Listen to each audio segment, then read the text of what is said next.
Different areas of the world, different areas of life, they constrain or they define those identities within you. You have a material identity. You have a physical identity. So your physical identity, of course, is defined by your body.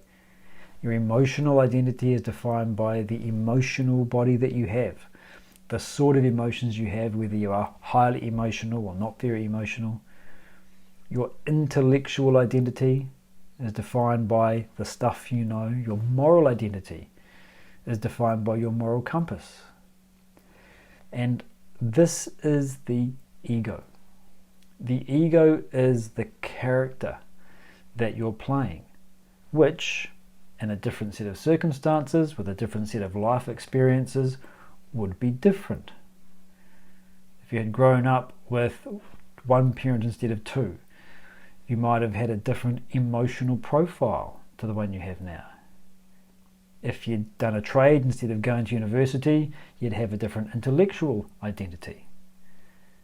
If you had been exposed to higher values demonstrated by those in your community, moral leaders, you'd have a different moral identity. So these roles, these identities can change, but the question is, who am I outside of all of these roles? Who is the one playing these roles? Who is unaffected and unchanged by whatever the identity happens to be? That is the self.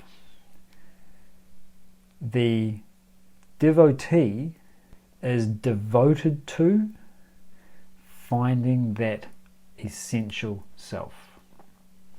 And when they are attached to that, there's no worldly attachment whatsoever.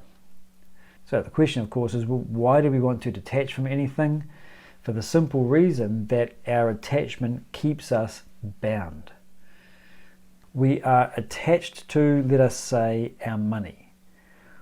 We're constrained in our thinking, we're constrained in our worldview, and we are limited in our actions. If we are attached to a person, then when that person spurns us, our emotional state suffers. So we're handing the reins of control of our emotional state to something outside of ourselves. It's a constraint on our ability to live freely. If your primary focus is to seek your essential self, then all of your worldly attachments will fade into insignificance. They won't define you. They won't constrain you. You'll engage with those areas of the world, but be free from attachment to them.